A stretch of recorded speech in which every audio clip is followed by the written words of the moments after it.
You're listening to the Huddle Up Podcast with Chad Jensen and Zack Kelberman. Join Broncos Country's deep divers at milehighhuddle.com and sound off. And now it's time to drop some knowledge.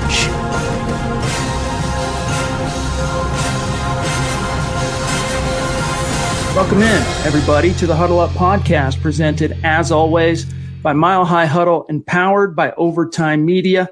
I'm your host, Chad Jensen. With me, as always, my partner in crime. You know him, you love him. He's fresh off a day off from the podcasting duties. He is Zack Kelberman. Zack, how you doing tonight, brother? Doing pretty well, Chad. I saw that you co-hosted an episode with Nick last night and keeping it in the family with the Huddle Up and BTV. Right. It was interesting, but I'm happy to be back and talk more Broncos football. It's exciting. A little slow for us, traffic-wise, content-wise, but, ready to grind out more. There was a few interesting things that I'm really excited to get your thoughts on that broke on Tuesday and Wednesday. So we'll get to those, and especially something that I thought was really interesting that Drew Lock had to say. In retrospect, kind of broke his silence about Joe Flacco's famous, it's not my, I should say infamous, to use your verbiage, it's not my job quote, in terms of mentoring Drew Lock right after the draft. And we're going to get to that here in just a second. Guys, I just want to really quickly welcome our awesome listeners who've been hanging out in the room. What's going on? There's Buana Beast, David, Bronco Batman, Charlie. What's going on, y'all? Brian. Let's see who else is with us. Big E is in the house. Glenn, it's good to see you, my friend. Welcome in, everybody. It's good to have you. Yep. Hope you're doing well as well, Glenn. A couple of quick matters of business, guys, and then we'll dive right into tonight's main topics. Make sure you're following the podcast on Twitter at HuddleUpPod. That's how you keep your finger on the pulse of what's happening with the show in real time. And while you're at it, you want to make sure you're also following the main account at Mile High Huddle. You're always able to see Zach's handle on screen, my handle, pretty easy to find. And then if you're in a position, guys, just a gentle reminder to guys and gals, I should say, check out huddleuppod.com, our merch store, get your swag on, get yourself one of these football priest hats, get yourself a Huddle Up Podcast t-shirt, a mug. You can see a lot of the stuff in the background behind me, the mask, which, by the way, Zach, I saw that your mask has shipped. It's on the way. Have you received it yet? Not yet. I think it's going to be here tomorrow or by the weekend, but finally, it's about, it's 3 weeks after the fact. So I'm right there with you guys who've ordered one. They're starting to get turned around more now, faster. Yeah. I think things are normalizing out in our third-party distribution channel. So if you guys are placing an order, hang in there. They're getting out now a little faster. That was definitely one thing I noticed, is that they've really turned around the mask orders in particular. Just everything on the shipping side seems to be finally kind of unfolding, and the floodgates are opening up. So for now, we still want to let you know it's probably a bit of a delay. If you put in an order for a shirt or a hat or a mask or a mug, a little bit longer delay than usual, but it's still going to get to you. It's an easy, simple way to support what we're doing here at Mile High Huddle. And then also, guys, if you're not in a position to do anything like that and go to the merch store, patronize the merch store, it's all good. Subscribe if you're on YouTube. Like this video wherever you're watching, whether it's YouTube, Facebook, Twitter. What's the other one? Twitch, right. It's a simple, organic way to support what we're doing, and it really helps us in the struggle against the algorithm on all these different social media streaming platforms. And if you really love what we're doing, share it out. This is the Overtime Podcast Network. All right, Zach, I want to get your thoughts on what Drew Lock had to say about Joe Flacco's infamous comment. And in fairness, Zach, this is something that you and I have joked about more times than I could ever remember, both privately and on the podcast, what Joe Flacco said. And before I actually get to Lock's quote, Zach, I think it would be appropriate to first read and take our listeners back to what Flacco actually said. And that is, first and foremost, okay, really quick, just a quick detour. When asked immediately following the draft, there was rookie minicamp, and then I want to say a mandatory minicamp. Either way, the first opportunity we got to talk to Joe Flacco after the draft, he was asked, basically, hey, you're going to take this Drew Lock kid under your wing? What are you going to do there? You're going to be the mentor. Here's what he said, quote, "You have to be careful with how you answer that, but I think that is Like I said, it's kind of Rich Scangarello's job. Listen, I have so many things to worry about. I'm trying to go out there and play good football. I'm trying to go out there and play the best football of my life. As far as a time constraint and all of that stuff, I'm not worried about developing guys or any of that. That is what it is. I hope he does it well. I don't look at that as my job. My job is to go win football games for this football team, close quote. Fast forward to today, Zach. Well, this week, Locke appears on the Zapped podcast, which is hosted by, what's the fellow's name? Bob Menery, or Menery, however you pronounce that. And he was asked about that quote and just, Joe Flacco, did he help you out? What was it like working with Flacco? And I'm just going to read you this first quote. We'll talk about it, and then I want to read you the second remark. Here's what Locke told Menery, quote, everyone talked about the quote. People were asking him that question, and he gave what a winning quarterback would say. His job is to win games. It's not to help a young guy. And, of course, the media blew that up, and they talked about it for multiple weeks. But at the same time, if you're in his shoes and you say, yeah, my job is to go get a young guy ready, and not to mention winning football games, that's a bad look. Like, all right, this year's down the drain. We're just getting this young guy ready. So I think from my perspective, I knew where he was coming from, close quote. So, Zach, as I was writing up the piece, just kind of analyzing this myself, the one thing that jumped out to me is that it really tells you a lot about how the way that Locke interpreted that actually tells you a lot about his maturity as a quarterback, which is, especially for a young guy as a rookie, and even now just going into his second year, is maybe not quite extraordinary, but it is unique. He didn't look for the negative. He didn't seek out the hole in the boat or take it as a shot across the bow. He almost seemed to kind of put himself in Flacco's shoes and kind of empathize. But what was your empathize, I should say. What was your reaction to what Locke had to say? I mean, I think you're right in the sense that it shows his maturity and that he's kind of wise beyond his years. But what else is Locke going to say? I mean, this is still a young guy. He's unproven. He wants to get in the Broncos' good graces and pretty much the NFL's good graces and position himself like a franchise quarterback. But to me, with Flacco off the team now, it's water under the bridge or water under the statue, as the case may be with Flacco. I just don't expect Locke to say anything else. It might not have been a job for Joe Flacco per se to develop Drew Lock or bring him along, but that every great quarterback does that with no hesitation. Brady did it in New England with Matt Castle, Jarrett Stidham now, before he left. And then he did it with Jimmy Garoppolo. He didn't have a problem with it. He didn't like it, but he didn't come out outwardly and say, it's not my responsibility. It comes with the territory. If you want to be a franchise understood quarterback, you have to do that job. You have to train your underlings, and you have to kind of bring them along for the best interest of the team. Flacco didn't have the best interest of the Broncos in mind. It was the best interest of Joe Flacco. He wanted to get his career back on the right track. He wanted to be the understood quarterback. He wanted to be the no-doubt quarterback. Didn't work out that way. I just don't see Locke saying anything else. Not trying to make this a Flacco rant right now. It shows his maturity. It's the right thing to say. But would he have said those things if Flacco was still on the team today? I don't know. I'm with you in that you don't know how much of this is lip service and Drew Lock. That first quote anyway is Drew Lock just being, a smart PR guy and knowing that this isn't the time to drop any kind of a facade and just, kind of toe the company line. But I honestly felt like there was some truth to that, at least in the sense that the way he interpreted it partially. Now, he still might have taken it on some level as kind of a, territorial pissing of sorts, right?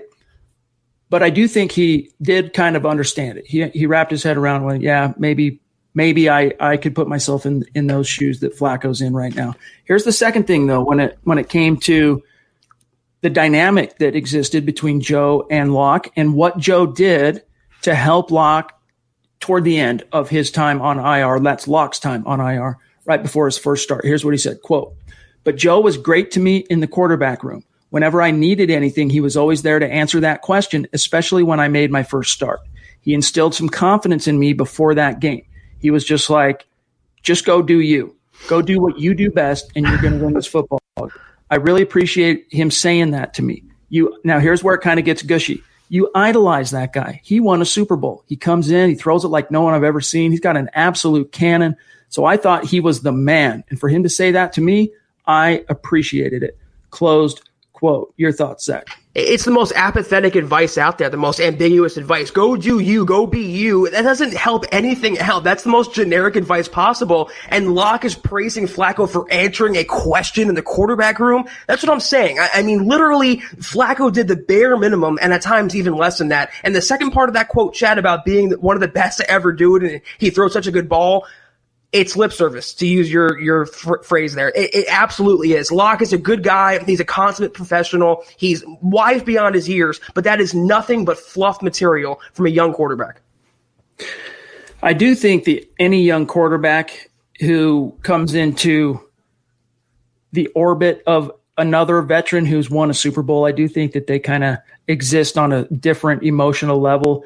You know, kind of in their mind's eye, they look up to him and think, you know, that's the pinnacle. This guy's been to the pinnacle. And even in the case of Joe Flacco, you know, dialing it back to 2019, he was 7 years removed from that pinnacle. But nevertheless, I think a lot of young quarterbacks do look up to a guy, even one as kind of bland as Joe Flacco is. And, you know, that's the thing. He does have an arm. Flacco has an arm. We saw it. But how much did that arm, you know, I reminded of this going through some of the quotes from that era, from the initial, you know, let's say the first couple months Flacco was in Denver and being exposed to local media. So many of the quotes were about, hey man, you're known for having the big arm. Do you notice the ball's going farther in this thin air and all this? It was all great to have the arm and whatnot, but Zach, how much did it actually help him when in the wash? It never came out in the wash, right? The Broncos limped out to an 0-4 start. Not to say that it was all Flacco's fault. It wasn't, but he was a big reason why that team failed to launch. By the time he hurt his neck and the Broncos put the kibosh on the Flacco era, they were at 2-6. Right. And this just, you know, it just was, it didn't shake out to be what the front office and the coaching staff envisioned as a solution, even a short-term solution, Joe Flacco, while Locke got up to speed. And of course, Locke hurting his thumb in the third preseason game didn't help matters, but it was only a few weeks later, Locke gets his debut and the rest is history. You know, I see the comments pouring in, and we still have some Flacco apologists. Sorry about that, one Chad. again. Yeah. I see Jody saying Flacco is not paid to mentor. Flacco was paid to win football games. He went 2-6. He didn't mentor. He wasn't a good backup. He wasn't a good friend to Drew Lock. He couldn't care less about Lock taking over. It's not bitterness. It's not resentment. I've put that behind me now. It's the Drew Lock era. Flacco's gone. But we have to be realistic now and say what he was to this team, which was nothing. He made them worse. He didn't make them better. And he'll do the same thing he did in Denver, in New York now, under Sam Darnold. Really quick here, Leroy's saying, letting us know, hey guys, what's up? I received my Mile High Huddle shirt and face mask today. Thanks. Greatly appreciated. That's cool, Leroy. Make sure you reach out, DM me on Facebook or on Twitter and add us whatever, a selfie. We want to see it. We want to vault it, show you some love, and shout you out on social media. Really quick here. Let's grab this awesome super chat from Zeus McPeak in the house. From the heavens. Way up high. Thank you, Stu. MHH Mount Rushmore. Appreciate you, Stu. You know we do. Awesome, so consistent, and just the passion is there from Zeus himself. Appreciate you, my friend. Charlie wants to know, since the Jets signed Flacco, do we get a salary cap break? No, the salary cap impact that the Broncos continue to feel from Flacco, unfortunately, that doesn't change no matter who he signs with, because it's not monies that is owed Flacco. It's money that they paid him in the form of a signing bonus that they then deferred on the salary cap over multiple years. So Flacco's already got his money. The Broncos, basically what they did last year, Zach, right on the doorstep of the season, they didn't even have to do it. I don't know why they did it, but they decided to put his whatever it was, 19, 20 million something salary on a credit card and said, we're going to make payments over the next 3 years instead of just pulling it out of the checking account and making the payment. They're basically, that's kind of it's kind of an analogy way to look at it. You know, putting on my tinfoil hat, what just occurred to me was maybe that's the reason, or partly the reason, that Mike Sullivan's gone, Chad. That had to have been his doing, or he had to sign off on that kind of move, which, like you just said, made no sense at the time. After the season, they part ways with their longtime cap guy. I don't know. It might be a theory. I might be totally wrong on that, but they did not need to do with Joe Flacco's salary what they did. But we can all agree it's a good thing he's gone. It's a good thing. It's history. It's in the past now, and we're rolling with Drew Lock as our young quarterback. Amen to that. Really quick, John jumping in. Really appreciate you, my friend. There he is. Thank you, $10 John. super. As always, he can't even hang out in the chat, but he pops in, leaves a super, and he's going to listen later. Says, can't stay due to work, but wanted to show some love. Remember to smash the like button, MHH fam, hashtag state of being. Appreciate you, Johnny baby. You the man. Let's see what else we got here really quick, and then there's a couple other topics I wanted to get to. Here's Brian's comment. My job is not to mentor Drew Lock. My job is to stay in the pocket for 10 seconds and be a tackling dummy. Pretty much. I mean, look, not to make excuses for Garrett Bowles and Elijah Wilkinson, who were tasked with blocking for Flacco for the majority of those 8 games, but man, he was deaf, blind, and dumb in that pocket. And it doesn't help that he was, what was it, his 11th season? I want to say, might have been his 12th year. Actually, I think it was his 12th year. And he was getting older and Flacco was never super mobile in the pocket, but he was mobile enough. Like think back, Zach, to the AFC divisional game in which the Ravens rolled in and upset the Broncos at home in 2012. Was he Patrick Mahomes? No. Was he Lamar Jackson breaking the pocket? No. But he had just enough perception of the pocket and the pressure and just enough athleticism to wiggle around, move, get out, and buy enough time to do what he had to do to get that W. So, yeah, but by the time you get to 2019, I don't know what it is, but it was gone. I have never seen, I'm sorry, Chad, a less mobile quarterback than Joe Flacco in the pocket. When he decided to run the rare times that he did outside the pocket, it looked like a baby deer running on freshly waxed linoleum. It was really painful to watch. My 2 eyes, my brain to process what I'm seeing with Joe Flacco running. I'm not going to pile on anymore. I want to just put that out there. It was pretty awful to have to grin and bear for 8 weeks. This is the Overtime Podcast Network. Buona, put that comment back on if you find it. Yeah. John here. The way Flacco played it, it's probably better that he didn't take Locke under his wing. Yeah, you don't want any of those bad habits, right, to trickle down to Locke. Gio jumping in with a very generous super. Thank you, George. So consistent, one of our bona fide superstars and an MHH Mount Rushmore member up there. We really appreciate you, George, and it was good to connect with you on Facebook today, my friend. All right, let's see. Funny. That's just a funny comment. That's pretty sad, That's too. saying something, right? Yeah. Oh, man. I mean, Peyton Manning, remember the one AFC title game, 2015? He breaks the pocket and picks up like 8 yards, which it felt like the same kind of triumphant no, it was like 12-yard pickup, moved the sticks on third down, and it almost felt like the same kind of triumphant gravity of Elway's helicopter in the Super Bowl, just because he had failed to do the exact same thing the year prior in the playoffs against the Colts and took a lot of flack for it.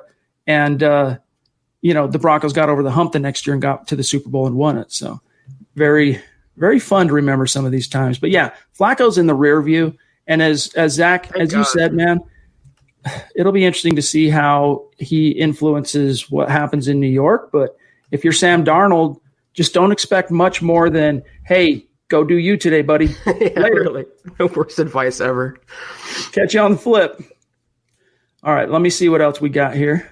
Jeff C. in the house. Appreciate you, my friend. Jumping in, one of our superstars. Whenever he's in the stream, he's showing some love, and we appreciate you, Jeff. He says, Drew Lock has real down-to-earth attitude. He is genuine and doesn't come off as stuck up. If he balls out this year, Broncos fans have a lot to be excited about. And I do think that's true. Like, I'm a lot more inclined to interpret Locke's remarks on Flacco today that we just talked about as more sincere than anything. Like, I really don't think he has a negative viewpoint on Joe Flacco. Maybe not a, amorous one. Maybe there's not a lot of relationship to talk about between those two, but I think he at least has a positive viewpoint on Joe Flacco, Zach. Yeah, if anything, he came off mature, he came off humble, and that's genuine, it's sincere. He wasn't just saying that because it was good PR. I'm sure he has a good handlers and good people behind him, but it wasn't disingenuous. I thought what Locke said was pretty mature and pretty commendable, but take it for what it's worth, which right now on May 27th, it's not a lot. As Christy says here, a quarterback should be a natural mentor. That's what you envision in a good franchise guy. Exactly. Amen. Simple as that. Derek Green jumping in with a $5 super. Really appreciate you, Derek.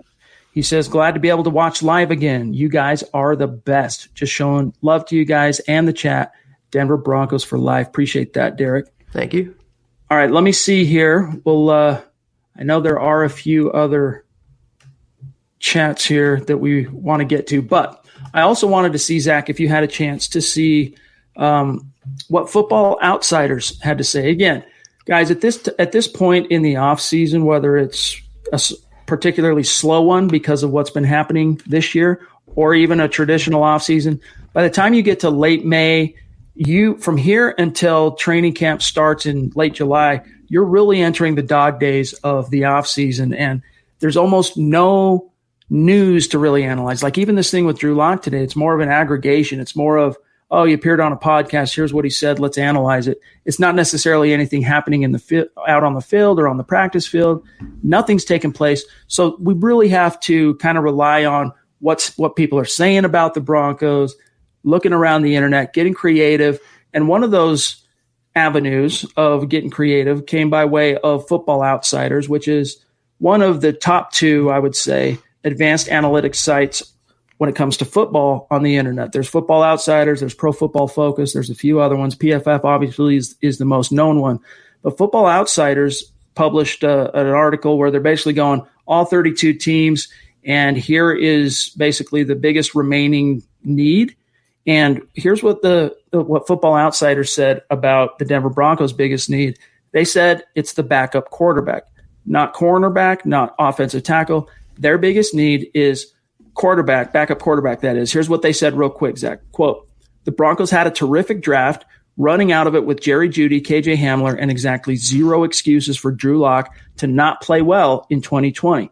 Lock finished the 2019 season with a 2.2% DVOA. That's an advanced analytics metric unique to Football Outsiders. And in theory, these new weapons should unlock the deep passing game that is his strong suit. However, the Broncos still have no real backup of acclaim. No Case Keenum, no Joe Flacco. They're rolling with Jeff Driscoll. Lock's rookie season showed some promise, but his Q-base 2019 compared him to Brady Quinn. Given how strong the rest of the roster looks after a strong draft and the trades for A.J. Bouye and Jarrell Casey, you could argue that there's not a player in the league that could make more of a difference between contention and flopping than Lock without a real backup plan in 2020, close quote. Now, that's from Football Outsiders. Last thing here, Zach, and then I want to serve this over to you. Here's what Elway said about is, it's a very different quarterback room compared to last year. Flacco's gone. Brandon Allen's gone. Basically, all the experience that the room had is gone. Drew Lock, 5 starts. Jeff Driscoll, 8 career starts, only 3 more as the veteran fail-safe. Here's what Elway said about Driscoll following the draft. Everything was done. Here's what he said. Quote, we feel like Lock's that guy. Jeff Driscoll came in. He's going to be the backup. He's coming into camp as the backup. He's got some playing time until he got hurt last year in Detroit. There are some quarterbacks that are still available, but we decided that we're going to build around Drew and give him that opportunity to take the job. Close quote from Elway. So reading between the lines, Zach, and getting back to what Football Outsiders had to say, it sounds like the Broncos are basically willing to roll the dice on not having the biggest name as the backup so as not to really pose any threat to Lock standing as the guy. They're rolling the dice in that sense. Which is exactly what I called for and wanted. I don't want a Case Keenum. And by the way, they mentioned Keenum and Flacco like they'd be good backups anyway. There's a reason why both are not starters anymore in the NFL. So I don't want a Keenum or a Flacco. Jeff Driscoll is good enough for this team. He's mobile enough. He's young enough. He's experienced enough. He's not going to take away headlines. He's not going to take away reps or anything from Drew Lock. It is his football team, and the Broncos positioned it that way intentionally. So I like what the Broncos did. I'm not sweating Driscoll as your backup, because if Drew Lock goes down, the season's over anyway. If you have Case Keenum behind Drew Lock, Case Keenum is not going to save your season. That's why backup quarterbacks are backup quarterbacks. Lock is the make or break regardless of who's behind him for the Broncos in 2020. All right, let's I'm not that worried about it myself. Did I grab that one? Stu saying, having my dad, this is Stu Primikoff, not Zeus McPeak, just for those listening on as a podcast after the fact. Having my dad order me the mug for my birthday on June 11th. So happy to support the pod. Really appreciate that, Stu, and happy birthday here in a couple weeks' time. Also, what are your guys' expectations for the injury bug this year? Will it be another indictment on Lauren Landau? Interesting question. I would say that you and I have probably been two of the most critical people in media, in Denver media anyway, on Lauren Landau. How much is that of our criticism is fair? I think there's an argument there that people could come at us on, and it'd be great to have that argument. However, if you look at his predecessor, Luke Richardson, there were a few injuries over the years that he was in Denver, but not the rash of especially lower body injuries that have occurred since Landau kind of took over, which it really is ironic because Landau is a very accomplished and experienced and renowned strength and conditioning guy. Like before he became the guy in Denver, the Broncos were about to hire him to be the guy when they hired Luke Richardson. Yeah. But they ended up going with Richardson after an interview, put him on the back burner because all the Broncos would go to him in the offseason to work out with Landau. So Stu's question about, what's the injury expectation, there's no way to know. Obviously, sitting here in, end of May, we don't really know, Zach, but all we can do is kind of cross our fingers and hope that the Broncos catch a little bit of break from the injury bug. But it's football. I mean, there's going to be collisions. There's going to be injuries. It's going to happen. And that's exactly why Landau or his detractors can't prove or disprove that he's the problem. I mean, if you look at it, the rash of lower body injuries, which is a classic telltale sign of overtraining certain players, just because he was a good strength and conditioning coach doesn't mean he's a good NFL strength and conditioning coach. So he might have been popular in Denver with some of the players, but obviously since he took over, there's been injury after injury after injury after injury. It's not just coincidence. I'm not blaming him entirely. They're part of the game. But since he took over, Chad, it's documented. We used to talk about it all the time last season. It's documented. Injury after injury. So I'm tending to think that it's him more so than just crappy luck. Something about the system, something about the philosophy. I don't know exactly what it is. We're not on the inner sanctum. No media is on the inner sanctum of what's happening with NFL teams' strength and positioning protocols. That's closely guarded information, but hopefully they've learned from recent past there, and they can kind of weather the storm a little bit better in 2020. Yeah. One of our super chat superstars, Dylan, jumping in with a $2 super to say, appreciate you, Dylan. Loved Drew Lock talking about smack talking on the field. Now, in that very same podcast, what Dylan's referencing on what was it called again? I forgot the name of it. Bear with me. I want to give him credit so you guys know how to find it. Zapped podcast. Thank you. Lahawk talked about, in particular, the Houston game. He couldn't remember, if I'm remembering it correctly, he couldn't quite remember the name of a guy that was really chirping at him. But, of course, he was having a big game, right? Over 300 yards, 3 touchdowns. First rookie quarterback in NFL history to go for over 300 and 3 TDs in his first road start. And Locke talked about how, he was talking a little smack that game too, because he was kind of feeling his oats. He was feeling his power. And one of the guys said something to him. This is me paraphrasing, to the effect of, you better watch your mouth, kid. The rise and fall in the NFL can happen quickly. And he's like, look, I'm just having a good time out here, enjoying myself. You better get used to it. This is just the way I am. So I concur with you, Dylan. It was cool to hear that. And for those of you who haven't checked out that podcast episode of the Zapped podcast, go check it out. It's worth a listen.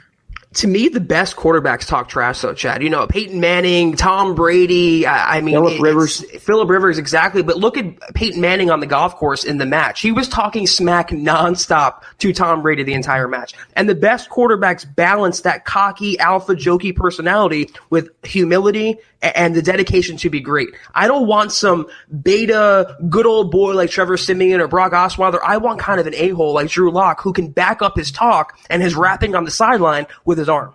This is the Overtime Podcast Network. Amen. Christy jumping in with a very generous super. We appreciate you, Christy. Thank you, Christy. The queen of MHH says, Joe Flacco was never super nothing. Can't wait. Was never super nothing. Wait, am I misinterpreting that, Zach? I might have botched it. She says, can't wait for my face mask, guys. Thank you. Yeah, it should be there. I didn't check the tracking, but as you know, we got you the tracking. It's on the way, and you should get it really soon. Yeah, Flacco was never super in Denver, that's for sure. And even that one year that he managed to capture lightning in a bottle and the Ravens went all the way, that defense, the last stand of Ray Lewis and Ed Reed, it was phenomenal. His next best season, I want to say, was the 2014 year in which Koob was his offensive coordinator, Gary Kubiak. That was his best statistical season, but there was a reason why he still has never been to one Pro Bowl, Zach. Is it so far off for me to say that Flacco was this generation's Brad Johnson, the old Bucs quarterback who rode a good defense to a championship? I'm not saying the Ravens defense was the Bucs defense of years past, but Flacco, he kind of backed into, he had a good postseason that year, but he kind of backed into that Super Bowl, and they were one errant Colin Kaepernick pass away from losing that game. So I don't know if he was ever that great. I think he won on the strength of his team, the coaches being the sum of all their parts. I'm not lauding him for that Super Bowl, Chad. Maybe it's just bias. I don't know. The one thing I'll say about him, like, not to make this just a crap on Flacco podcast, like, the one thing I'll give to him is he has a lot of playoff production, and he's one of the very few quarterbacks to have vanquished not just Brady and Peyton in the playoffs, but Brady and Peyton in their own house in the playoffs, which I think he's the only quarterback on the face of the planet that can say that. So he's a very, he's got his little section of Ravens history. I think you can argue he's the greatest quarterback in the history of the Baltimore Ravens. Lamar Jackson will probably eventually surpass that, but it's not nothing. He won a Super Bowl. And if he's won, what if Raheem Moore doesn't allow that touchdown, Chad? What is Flacco then? What is his legacy then? I know you can't play the what if game and take things away, but I just don't think he was all that remarkable, even in his prime. David Kilgore, one of our Super Chat superstars, jumping in with the $20 super. Appreciate you, David. Thank you, David. Also, I hope hopefully you got my email with your tracking number. Your stuff is shipped as well, my friend. He says, are the Broncos getting new uniforms? I saw an article on Facebook that they're going to more of an old school vibe with the D. So think color rush. I haven't seen that yet. I haven't heard that. I haven't been on Facebook today much, to be honest with you, though. So I'm not aware of that, guys. If you're hearing something official, let us know, because I haven't heard anything on that front. Zach, have you? No, and I know they do that a couple times a year. They'll have the all blues, or they have the orange crush uniforms, the orange on orange, but that's usually for special games, Thursday night games, primetime games. I haven't heard of a permanent uniform change. I'd be surprised if Denver did that. I think it would be cool to go back to, the powder blue helmet with the D. I don't love that. Listen, it's like saying, which of my kids do I like the least? It's hard to come up with lists in that way, because if you're admirer of the Denver Broncos, you like all their different uniforms, even the ugly yellow and brown ones with the vertical stripes on the socks. But I think it's when they went with their color rush decision to go with more of the darker current blue with the old school D on the helmet. Love that helmet. I'm not so huge on the jersey coloration and stuff, but that helmet I think would be cool to transition to as a full-time logo, but I don't think that's happening anytime in the near future. Here's something William has to say. I remember when Jay Cutler got off to a hot start, and then he started to brag about how he was better than Elway, and then he went on a losing streak. Drew seems to be more mature. So 2 points there, and thank you, William. Very good comment. Drew does seem to be significantly more poised and mature and just smart about his business than Jay Cutler was. But one thing I'll say in defense of Jay Cutler is his entire career and the momentum of his career was completely altered by that fateful decision to fire Shanahan and replace him with Josh McDaniels, who then promptly turned around and traded him to Chicago. That just changed the game for Cutler, and at a critical point in his development as a quarterback, because let me remind you, his 2006 rookie season where he supplanted Jay Cutler down the stretch, and the Broncos, despite leading the AFC West when Cutler took over, ended up backing out and losing and not even making the playoffs, lost the AFC West, didn't make the playoffs. Darren Williams lost his life on that the final game of the season that night, when they went out clubbing. The next year, sorry, I got to go on this little tangent. The next year, the Broncos went 7-9 in 2007 with Cutler, but that was the year when he was sick. They didn't know what was wrong with him. He lost a ton of weight. He had no energy. His mental focus was screwed up. They figured out after that season, finally, that he had some kind of diabetes. That's right, diabetes. And then once they treated him and figured out what was going on there, he got his weight back, got his energy back, his focus. Then what happened? 2008, Pro Bowl season. The Broncos, similarly to 2006, they're out in front. They're doing well in the AFC West. The final 3 games they lose. missed the playoffs. That's what sparked Shanahan getting fired. But Jay Cutler made the Pro Bowl that year, and it looked like the sky was the limit for Cutler in Denver. Then what happened with Josh McDaniels? So I'm always going to wonder what could have been for Jay Cutler in Denver, even if it's not so much had Shanahan not been fired, but if it was anyone other than Josh McDaniels. Yeah, that's a good point, Chad. Say what you want about Jay Cutler. I mean, he was kind of a not so nice person. He was kind of hard to be around and kind of hard to work with, but he was a really good quarterback, I feel like, who could have been great if he was put in better situations. He got kind of a raw deal throughout his stops in the NFL. In Denver, like you mentioned, he had a great year. He had the big arm. He was the face of the franchise. It just didn't work out. But I feel like if you put Jay Cutler on this Broncos team right now, with the coaching they have, the defense they have, and the weapons they have, they would win a lot of games. He also deserves a lot of credit for salvaging Brandon Marshall, the receiver's young career initially. Like, he really helped Brandon Marshall develop as a young receiver in this league. They had a phenomenal rapport and relationship, and that kind of changed when Cutler got shipped off and Marshall had to kind of go through his ups and downs. He's one of the most prolific receivers of his era is Marshall, but still Cutler deserves a little credit for that particular situation as well. Let me check here really quick. I noticed that it did a jump. We got a grab here. Vaughn, unless you can grab Larry Vaughn, I'm going to do it. I'm going to reverse engineer it because my stream jumped. There he is, my man. Appreciate that, Larry. Thank you, Larry. Jumping in, $2 super. He says, Flacco had on the Nike Air cinder blocks. Keep them coming, guys. I love it. That's a good one, my Where's friend. Mark Good to at? see you. Yeah, where is Mark? AP, Big Kev in the house as well in Florida. Appreciate you, brother. Thank you, Kevin. He says, Lieutenant Dan ran better than Flacco. All right, that was good. That was good, too. Yeah, thank you, guys. J-Bone in the hizzy here with a $24 super. Appreciate you, Justin. Thank you, Justin. Got to weigh in here. Not paid to mentor is total bull.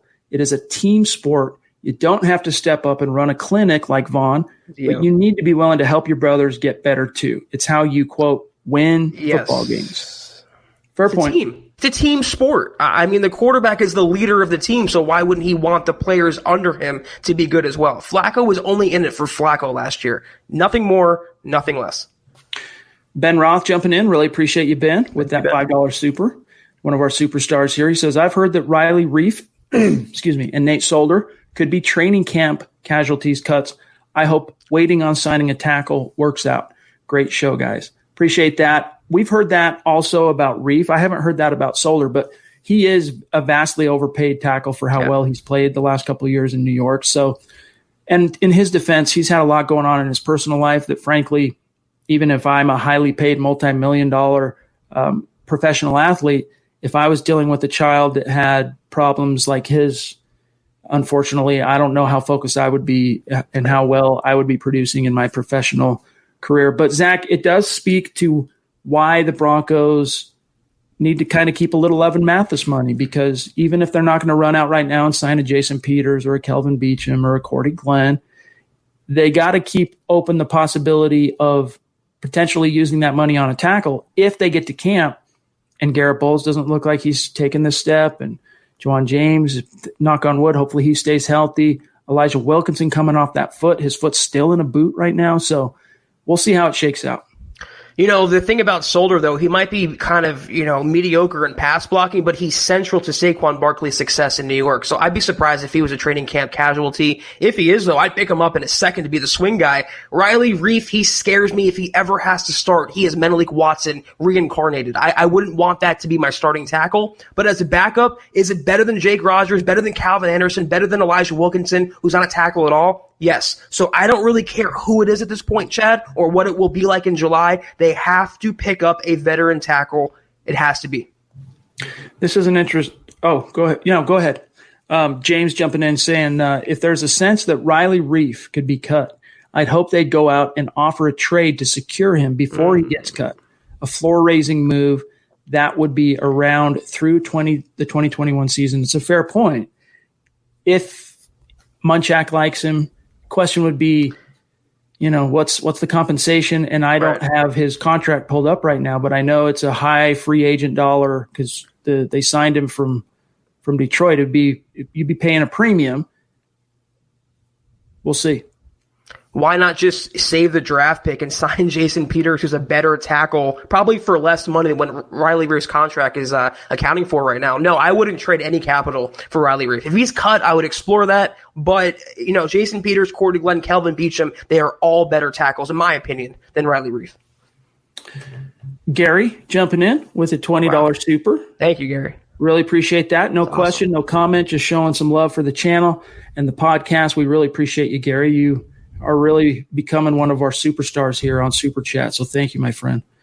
Kenneth Booker says on YouTube, out of the box subject, but just think if Philip Lindsay was in MMA, he's a monster against 250 and 300 pounders. Just think of how he would do against people who weighed the same as him. Fair point. I'm not much of an MMA guy myself, Zach, but he definitely has a heart a lot bigger than his diminutive 5'9", 190 pounds. He plays like he's an Adonis, Chad. That's just his mentality, and that's why he's going to prove the Broncos and the fan base and Melvin Gordon himself that he deserves to be paid. He deserves to stick around. I literally and personally cannot wait to watch Philip Lindsay this year. He was already good with no chip on his shoulder or a small one. Now he has a massive one on both shoulders, and I can't wait to see how he responds to that, Chad. Fronty Pro on YouTube. What do y'all think of Rich Eisen leaving Drew Lock out of a poll he made today on second-year quarterbacks taking that next step and instead had Jarrett Stidham? Well, I can understand why some people feel like maybe, Stidham's getting slept on because you're going to have the Belichick effect. You're going to have, right. McDaniels, for example, we'll find out. But I think he's going to have to sink or swim now without Tom Brady, and we'll see what kind of an effect it has on Jarrett Stidham. But we know the coaching around Stidham, I guess my point is going to be as good as it gets. So maybe he is a guy that shouldn't be slept on and should be considered within the other names of second-year guys. But to me, the number one second-year guy, it's Locke, it's Kyler Murray. Those are the two guys I'm staring down the barrel of taking with the best, the most likelihood, I should say, of taking that second-year quantum leap. But I do understand the thought of putting Stidham in that conversation. I think, Chad, you and I were asked this question on Twitter as well, and I can't remember the four quarterbacks that were in the poll other than Drew Lock, but Jarrett Stidham to me is such a low-ceiling quarterback. He's a check-down artist. There's a reason why I didn't like him at Auburn. I didn't like him in college, Chad, so that's just personal. There's no quarterback in the NFL, including Kyler Murray. Maybe it's just because I'm a little loyal to the Broncos. I don't know. I would take Drew Lock over Kyler Murray. I like prototypical traditional quarterbacks. Kyler Murray being 5'2" isn't a traditional prototypical quarterback. Drew Lock to me is. He has the size, he has the moxie, he has the arm, he has the will to win. I would take Drew Lock over any young quarterback in the league right now, besides Mahomes and Lamar Jackson, realistically. Justin Ansell jumping in with a $5 super. It's good to see you, my friend. Thank you, Justin. He says, missed you guys. Good to be back with you. How much would have Locke learned from Flacco anyway? How many more moves could be seen?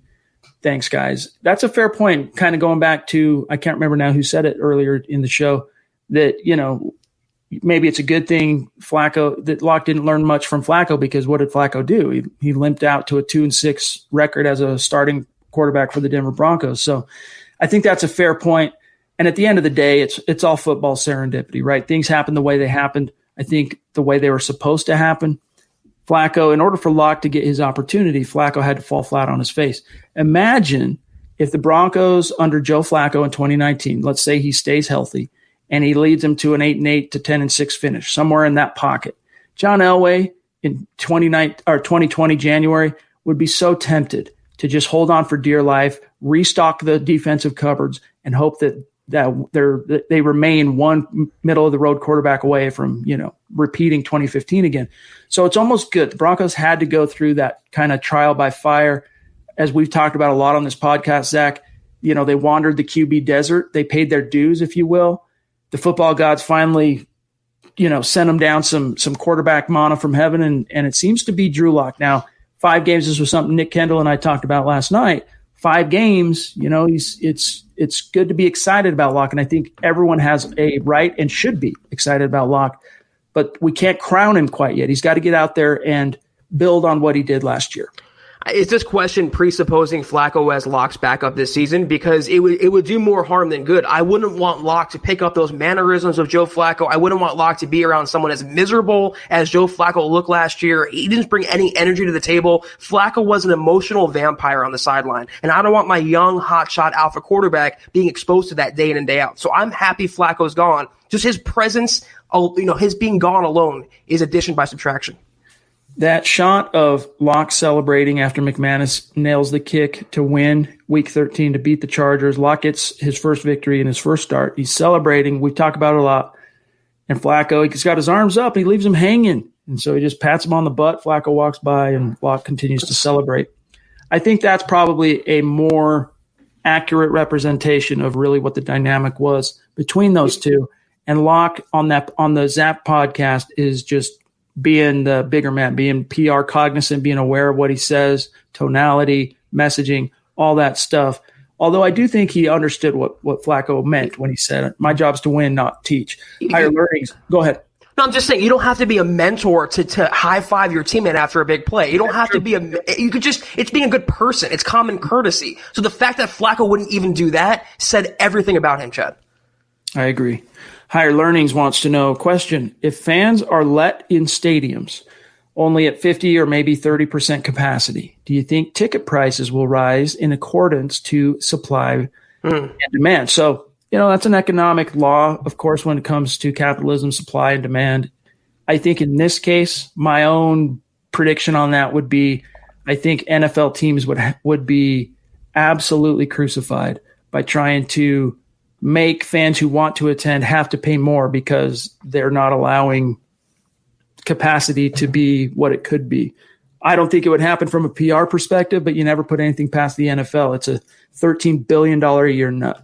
I don't know what they're going to do, how they're going to divvy that up. I mean, there's personal seat licenses, there's season ticket holders to worry about. Do they get priority? Do they get precedent? It's a problem that every NFL team is going to face, and they're kind of going to be governed by their own organization. It's like the counties and the states here, Chad, with what the issue is going on. Every state is governing themselves right now, and I feel like that's how every team is going to be if there's limited capacity this season. Man, I hope in some form or another fans get to attend, but I think it's going to come back again to a competitive balance issue for the NFL. So if some states can only allow, based on state strictures, 30% capacity, then all NFL teams are going to have to roll 30% capacity. Otherwise, it's not fair. So we'll see how it shakes out. Terry jumping in from up in Canada with a $5 super. Thank you, Terry. Proving, as always, Broncos country is not a geographic location. It is a state of being.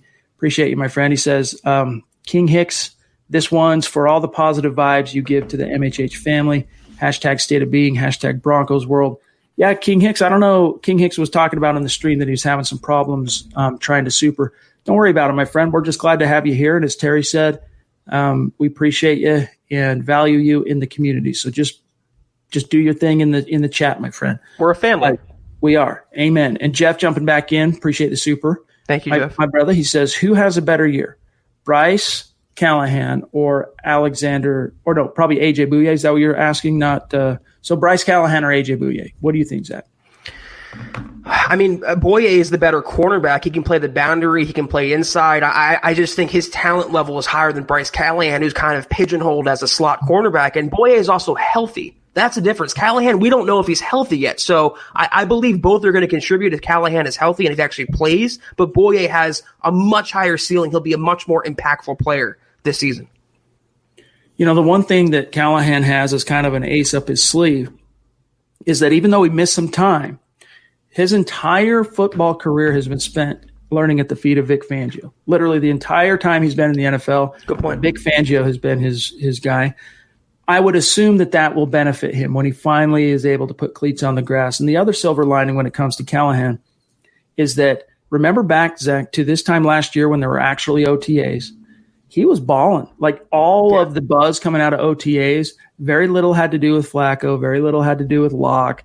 I mean, even though the storylines existed, it was all about Sutton versus Callahan and going at it. And Callahan was more than holding his own and winning a lot of those battles. And the observations were like, wow, look at what this dude's doing. So it was unfortunate that he got his foot stepped on.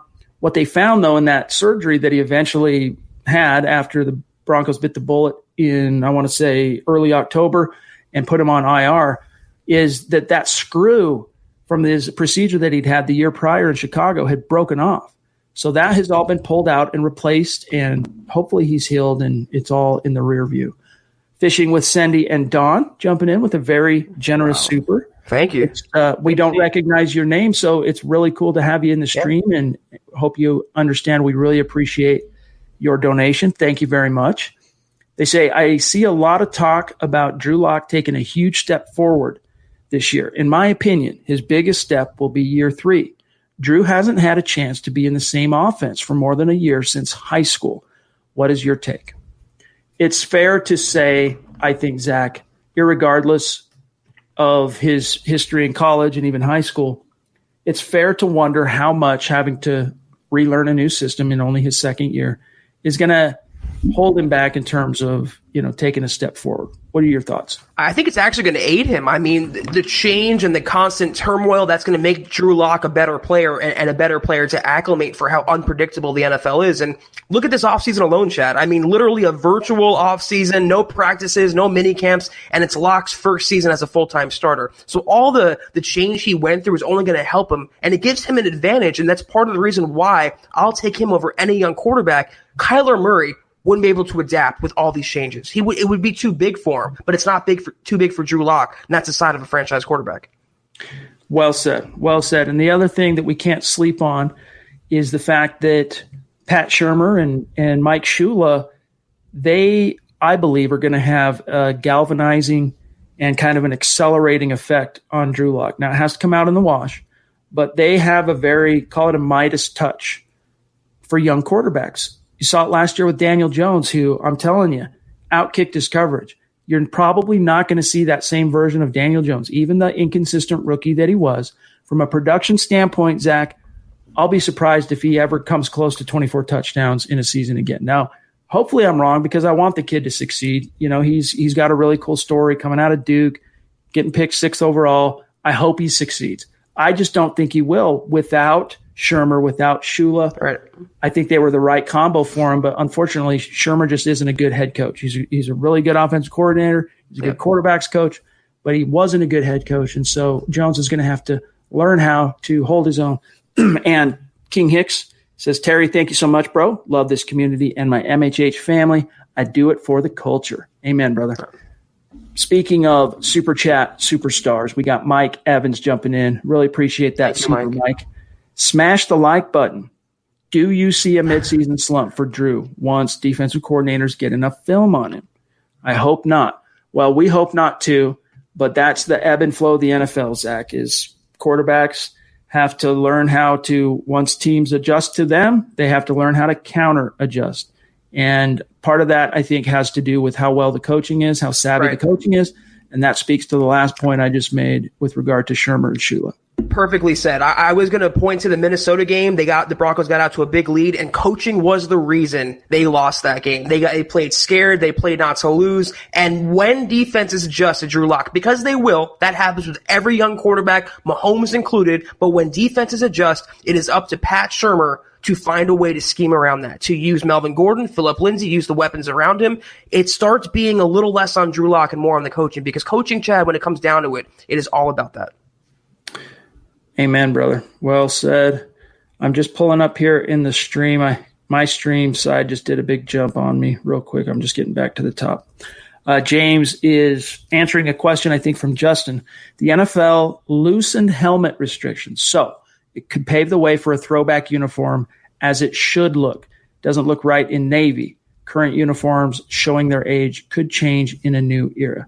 So it will be interesting to see, with the NFL loosening up a little bit, how that could affect what uniforms the Broncos end up deploying on Sundays. Justin says, I totally dig the nickname. Maybe I'll rock it. You like J-Bone, huh? Okay, that's good. That's good. All right, let me see here. Bear with me one second. Thank you.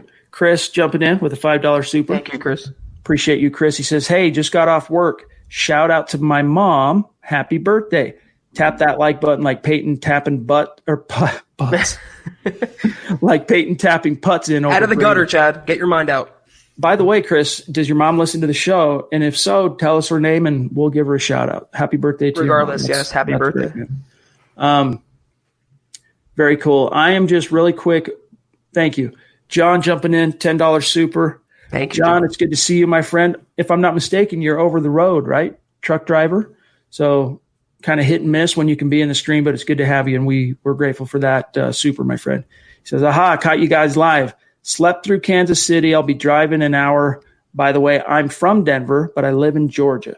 Can't wait to see Drew play this year, along with KJ Hamler and Jerry Jeudy. A lot of listeners. We have a lot of listeners, and many of which I'm not going to betray anybody, but many names that you all know quite well that live in Georgia. Very interesting. John, that's cool, man. Hope you stay safe driving that truck, and we appreciate you keeping that supply chain flowing. We're glad you're out of Kansas City as well. Yes. The hardest part's over. Amen to that. All right, really quick, just so I have a linear idea of where we're at. Goodness gracious. Poppy jumping in with a very symbolic super that's highly symbolic and also very, very generous. We really appreciate Thank you so much, Poppy. My friend. She says, I'm late tonight, just home from work. Enjoy the pod driving back home. Thank you for the great pod, something I look forward to every day. Thank you again. Love, MHH family. Very sweet, very well said. And it's really cool to know how people weave the show, our podcast, into their lives. And you all know full well by now how much we weave you guys into our lives. So very, very kind and just blows us away, Poppy. Literally, yeah. It's pretty breathtaking to see, Chad. In these times right now especially, we have so much appreciation and gratitude. Thank you all. Thank you, Poppy. Thank you, everyone, for tuning in with us tonight. Every commenter, every donator, it doesn't go unnoticed. We appreciate you. Absolutely. All right, where are we at? Chris, in the house. Really appreciate that. Very generous donation, my friend. Thank you, Chris. And it's good to have you in the chat. A lot more lately. You kind of went for a spell there where we were missing you, and now you've been back in the saddle. So I speak for all of us here that it's good to have you, my friend. Really appreciate you. We're sitting here at 56 minutes. We got time for just a few more. And gang, if we missed one of your questions tonight, hold on to it because we will be back in the saddle tomorrow night, and we are going to be rocking the Mile High mailbag. It's going to be awesome. Jordan rocking the MHH face mask like a true OG, saying Brandon Allen was a very limited decision maker. He always threw it to his first read.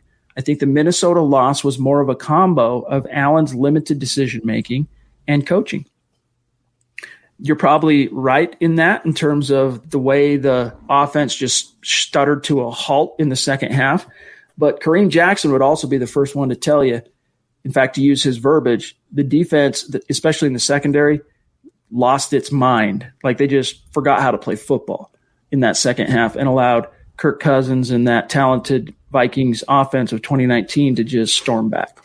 But the Broncos knew what they had in Brandon Allen at that point, and why not scheme around that? Run the ball, kill the clock, play better defense. That was a Fangio, disaster too, letting Kirk Cousins back in that game. I'm not putting it all on Brandon Allen because when he won that Browns game, Shad, we were all celebrating him. It was such a breath of fresh air after Joe Flacco. Brandon Allen is what he is, but even then, it was an upgrade on what was for Denver. Well said. And Ben here's clarifying. My comment was referencing signing a backup tackle at a reasonable price. I think Jason Peters is too expensive, and the Broncos seem dead set on giving him one more chance, meaning Bowles. So, yeah, I mean, it really just comes down to 2 points. The health of Juwan James and the situation with Bowles. If Bowles takes the jump, it's a moot issue. But the problem is, and I don't envy the Broncos on this is why I think they need to hedge. You're not going to know if Bowles really makes that jump until you get into the dog days of the season. Like you got to get into September football at the soonest, probably October, before you really have a beat on, did Garrett Bowles, was the last few games of last season for real? Did he turn a corner? Was it an illusion? Was it fool's gold? And that's why I think they'd be wise to just bite the bullet, spend the money now, even if it's not on Jason Peters, who wants a lot of money, wants a starting opportunity, even if it's on someone else, get another body in there. Because even if Elijah Wilkinson was healthy right now, Zach, but he's not, he leaves a lot to be desired. Like he's a solid interior guy, solid backup, valuable in that sense, but not a guy you want starting out on the edge. I wouldn't leave it till September. I mean, why chance it? And by then, all the good tackles could be gone, and then you're left with what? Then you're left with the Jake Rogers of the world, and then you're in the same position you are in now. I mean, Garrett Bowles has done nothing, Chad, the last 3 years, and the last half of last season included, to earn the benefit of the doubt that he's going to suddenly turn a corner. If he demonstrates that over a full 16-game season, he'll earn a new contract, but the Broncos can't wait until the season starts to have his backup in place. Regardless of who it is, they have to bring in someone. Looks like we missed a super from Dave. Our man DK. Give me 1 second. I'm going to throw her in here on one of our little lower third banners. Bear with me 1 second, gang, and then we'll grab David's question, which is very appropriate for Zach here, and then we will bounce on out for tonight. Here's David. Appreciate that super chat. Thank you, David. Friend. Since Zach covers the Cowboys, do you see Jerry re-signing Dak Prescott, or is he going to be a free agent? How's that unfolding?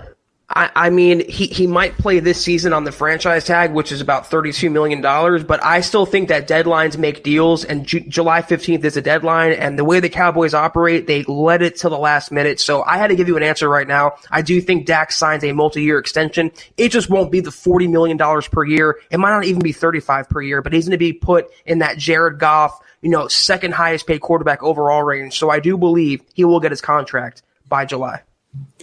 This is really cool from Mile High Beauty. Drew Lock has Elway and Peyton in his own backyard if he has any questions. Good point. Exactly. What do you need from Joe Flacco? I mean, even last year, you got John Elway's right upstairs. He's not a coach, but he makes himself available, especially to the quarterbacks. And as we know, Peyton is one phone call away from a rendezvous or a conversation or whatever.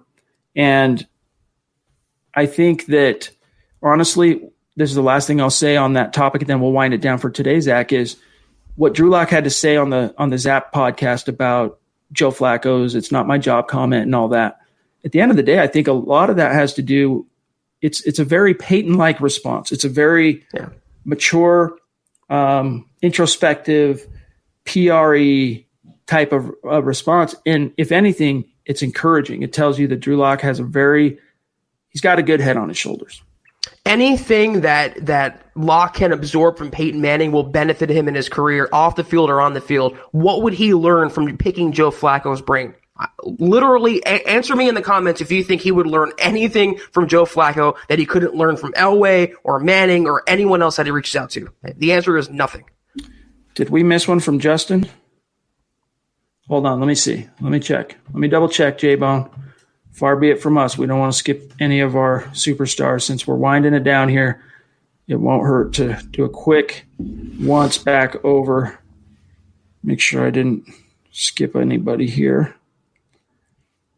Got Justin Ansel. Got Justin Statler, not paid to mentor. Got that one. I think we got you, bro, unless it's just not showing in the back-end analytics. I think we got you, my friend. And if we missed it, just reach out and we will absolutely cover it. Brian showing some love right at the end here. Appreciate the super. He says, Dak isn't worth the money. Zach, I know you've come to have a lot more respect for Dak's game since you've covered him for a season. But I tend to agree that, in terms of a vacuum, is he worth the money? No. But in today's day and age of the NFL, It's the going rate for a competent franchise caliber guy. Now, you can argue, is Dak Prescott truly a franchise guy? I think he is. I think he's done a lot for that club. He's outkicked his coverage as a third round pick? Fourth round pick. Yeah. So do you like paying that kind of money to a guy who hasn't done anything yet, basically, in terms of winning and playoff games and all that stuff? You don't love doing that, but Zach, it's basically the cost of getting into the dance. It's the cost of doing business. It's market value. Do you think Juwan James was a $51 million tackle? No, but that was what market value was for a starting capable right tackle like Juwan James. Dak Prescott, I'm a bigger fan of Prescott than most others. People think he's trash. They want Andy Dalton to replace him in Dallas, which doesn't make sense to me. I happen to think he's a really good quarterback. I mean, he was second in the NFL in passing yards. He had Jason Garrett as his head coach his entire career. That's like having Vance Joseph on the offensive side being your head coach. It's not a good situation. I think with Mike McCarthy this year, Dak will show up and he'll win some playoff games and really, if he signs that deal, earn his money. All right, gang, we got to get out of here for tonight. Thank you so much for joining us and participating in this conversation. It's good, as always, to talk with you. Let's make sure you know how to connect with us on social media. Follow the show on Twitter at HuddleUpPod. And while you're at it, at Mile High Huddle, the main account. Also, my partner can be found on Twitter at Kelberman NFL and myself at Chad and Jensen. Just a reminder, guys, make sure you're subscribing on YouTube. Don't forget to like this video. Share it if you like what we're doing here. It really means a lot to us. And it's a mile-high salute to our Super Chat superstars. You know we love you guys. Excuse me. And Brian, real quick, if they cut him and roll with Dalton, what other team is going to pay him that? A lot. That's a good question. I think there will probably end up being some kind of a bidding war because that's just the price of doing business in today's NFL. But gang, that's got to do it for tonight. So we'll be back in the saddle. Excuse me, tomorrow night, 6:15 Mountain, 8:15 Eastern for our favorite podcast of the week, the Mile High Mailbag. So, Zach, have a great rest of your night, my friend. We'll talk again tomorrow. You too as well, and I can't wait for the mailbag tomorrow night. Anyone who has your questions, save them for tomorrow, and we can't wait to dive in. All right, guys, we love you. For Zach, I'm Chad. We'll talk to you tomorrow. You've been listening to the Huddle Up Podcast. Join Broncos Country's deep divers at milehighhuddle.com to keep the conversation going.